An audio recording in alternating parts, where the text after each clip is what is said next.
Good morning. My name is Christopher Vaughn. I am the chairman of the board for the Alvin Manvel Area Chamber of Commerce.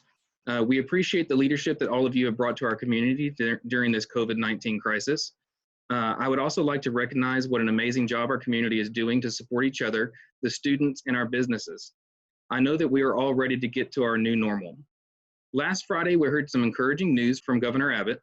He indicated that we are going to start opening Texas back up for business. We know this is going to be a process. In fact, we know that this is going to be a strategic and well thought out plan of attack.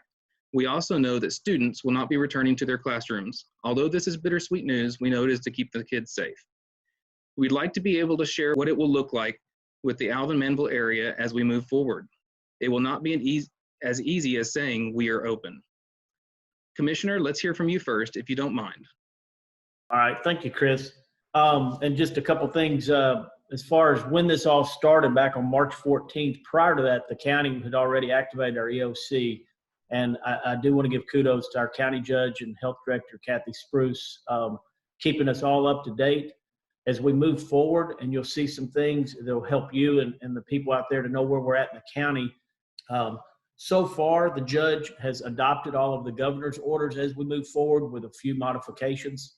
Our parks and beaches are slightly different than the orders from the state, and they'll remain in place for a while. But as we move forward in this reopening, as you said, next week when the governor speaks, that'll set the tone for a lot of things. Currently, the county already had our library system set up tentatively for May 4th to go to a curbside pickup. There's a large demand, and people are ready to get back. Utilizing at least the books and periodicals in the library. So that's tentatively set for May 4th moving forward. The county's road and bridge is actually going off a skeleton crews tomorrow, and we will be back at 100% strength because we have some things that we're behind on. There's also some things with hurricane season coming we need to make sure we're ready for. So we really unfortunately had to move forward and put them back at 100%. And as we move forward, additional departments will be coming online. One thing, all of our county essential services have been open throughout the whole time, just with skeleton crews to help minimize the exposure of our employees. But all of the essential services have been intact since day one. So as we move forward, and like I say, and the judge and I spoke yesterday, next Monday when the governor speaks, we'll really set a tone. And I would expect us to adopt whatever the governor proposes. All right, thank you for that, Commissioner Adams. Next, we'll be hearing from the City of Manvel City Manager, Kyle Young. Thank you, Chris. The City Council actually met last night, and they were working on a couple of different projects or a couple of different areas of the disaster. The first one is at the City of Manvel, and City Council wants everybody to stay safe. In order to do that, they've extended the emergency disaster declaration ordinance until June 6th. Limited in-person contact at city facilities will continue until that date. The city is going to be continuing to review the testing information that the county does provide in the hopes of identifying downward trends that could affect the continuation of the disaster declaration. One of the things that the council had talked about last night was asking the mayor to contact the county judge to see if there's a possibility of establishing additional testing sites in the northern part of the county to provide more accurate information on the community spread of the disease. The second part is obviously the city council and the city wants to get people back to work and businesses open. Like the commissioner said, next Monday on the 27th, Governor Abbott's strike force to open Texas will release its plan. The city is going to evaluate that plan and see how it will implement. The implementation will affect the city and our area. Also, the city is continuing to develop a website that will provide additional information for businesses in the local community about state and federal programs that will help aid the businesses. And then the final thing is obviously we couldn't say thank you enough. The people that are out there actually protecting us, the healthcare workers, the first responders, the essential business owners and their employees, and then finally the Manvel citizens who are following the guidelines to keep everybody safe during this time. So we'd like to thank you very much. Thank you, Mr. Young. Next, we'll hear from the City of Alvin City Manager, Unruh Rowland. Thank you, Chris. What we have been looking into is providing support and assistance for our local businesses. We are actually, council is actually reviewing an application for a grant process that will provide grant fundings for our local businesses. In speaking with our police chief, pretty much our city has been pretty much compliant, other than a few warnings from that they've had to issue. For the most part, we have been compliant with all of the stay home order. As of yesterday, City of Alvin has 26 cases and 18 recoveries, with the majority of those cases in the 30 to 49 range. We also have implemented what's called a virtual court. We'll be testing that out next week. That basically just provides a platform to conduct face-to-face court sessions online. Decisions to be made, as you know, that our Stay Safe order expires April 30th. And basically we've been kind of following the county's lead on what they were doing to stay in sync with them. And so once we hear from the county and the governor as well, I'm sure that our elected officials will draft a ordinance to decide whether or not to extend or to renew the order. As far as full staffing, currently we're working skeleton crew as well. Not sure, all of this is going to kind of depend on whether we extend our order or not. We actually have a meeting today at 2 p.m. with our public health committee, and we'll be discussing the details of how to implement going back to full staffing, as well as our city facilities and playground equipment. We've actually restricted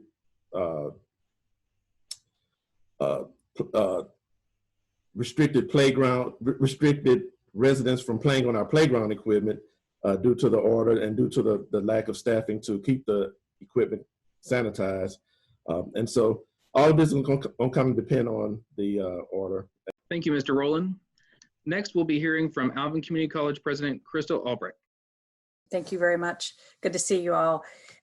You may have heard that Alvin Community College took all of our courses online as of March 30th. And when I say all of our courses, I mean all of them that were able to be moved online.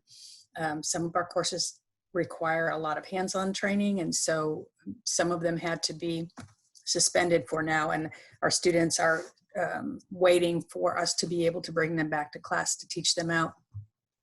We also moved all of our services to a virtual format that includes online advising and counseling and financial aid services. We already had online tutoring, but we really ramped that up so that we're offering more services to our students. We already had online library databases and access to librarians 24/7. But I'm really proud of our crew because many of our faculty were not used to teaching in an online format, and certainly some of our students weren't used to taking online courses, but in a matter of 2 weeks, they moved everything into a virtual platform. We are planning right now tentatively, and it's really tentative, but we're looking at a mid-May bringing back in small groups, still observing social distancing, bringing back our students who have been suspended from their instruction, students such as welding, pipe fitting, our process technology students, our police academy, our EMS. Those were some of the ones that we just had to stop because there was no way for us to move that kind of instruction to an online format and really teach the students the skills that they need. And then our plan is right now is to keep everything in an online format for the summer semester, and we're planning ahead for fall, hoping that we'll be able to offer classes in a more typical format coming up in the fall. We've learned a lot in this time frame, and we had wanted to do a lot of these things virtually anyway, such as advising and counseling, and so the pandemic really pushed us into doing that sooner. So looking forward to being able to really teach out our spring semester students and administer the CARES Act funding that is coming to the college. The college is is going to be receiving $1.138 million in direct aid to students, cash grants to students, and then same amount of money to go to the college. Our enrollment is down for summer, down, and when I say down, I mean like 50% down. So we're very concerned about our enrollment. It's early. We just started registering last week, so we'll see what happens, and then we'll be monitoring our fall enrollment once enrollment starts on May 12th. We cancel graduation or postpone graduation till December, and of course, all of our events for the summer, spring have been canceled. Our typical ceremonies and things that we will be doing. So we look forward to being able to reschedule those in the future. Thank you, Dr. Albrecht. I appreciate that. Next, we'll be talking to Alvin ISD Superintendent Carol Nelson. Morning. A little update from the district. Yesterday, we set our graduation dates, our physical graduation dates for July the 16th, 17th, and 18th, and those will be held at Heritage at Freedom Field, out off of 288. We also will be doing a virtual graduation on May the 24th, which was the original date scheduled for graduation. So we did a survey of our parents, and the majority of them wanted a physical graduation for their seniors. However, we still felt like we needed to do something virtually just in case something came up, but we plan to have our physical graduation. I spoke with Judge Sebesta yesterday and gave him the information, and also told him that we would limit to 4 guests. We thought that, if people had step parents, that would give, parents, mom, dad, and step parents a chance to be there physically, but we also will live stream those graduations. And then if they didn't need all 4 tickets, they could bring a grandparent, a sibling. But we really, right now, are working on logistics to maintain social distancing during those physical graduations. So we'll probably take up the entire football field by separating the students, and then working on how do we get the families in an orderly manner while maintaining those 6 feet social distancing recommendations. And also with the seating, we anticipate that we will divide, let's just say from A to M and then N to Z on the different sides of the stadium. We're working on that we've been working on that, but we're hoping that those dates will be able to provide those physical graduations. In a joint effort, Dr. Albrecht reached out yesterday and asked that if we were going to do a physical graduation, could ACC join in for our students who earn those dual degrees, which was a great idea. And so she and Dr. Griffith will be joining us on those graduation dates, as well as the virtual. We're going to ask them, that way Dr. Albrecht can confer those degrees, because we do know that not everyone will be able to attend the physical due to, some of them may be going off to school early due to commitments of scholarships or the military. So we want to make sure that we get their degrees conferred. We have scheduled tentatively, pending the county, the city, and the governor's recommendations that will become forthcoming. In the month of May, we have gotten lots of feedback. How do my students get their materials back to the school if they have library books? Or what if my kids left things because we left at spring break and our students have not been back? And so we're working on a schedule right now toward the last of May, or the last couple of weeks of May, of how can we make that happen for our students. We're in the process of scheduling. Last Friday, we announced our top 20 students at each one of our schools, and then the top 2 at Rise Academy, which is formerly Assets Academy. And so we're working on scheduling them one by one to do some videos where they pick their most influential teacher, and then we'll do a virtual banquet. Unless we're planning on that, but then also I know the Alvin Education Foundation would still like to do an in-person banquet sometime this summer. But again, we're waiting for guidance from the state and the county and the city on that. With the playgrounds, like Unruh said, we closed our playgrounds when that order came from county playgrounds. City playgrounds would be closed. We locked all of our playgrounds up. If they're reopened, then we will follow suit as well for community.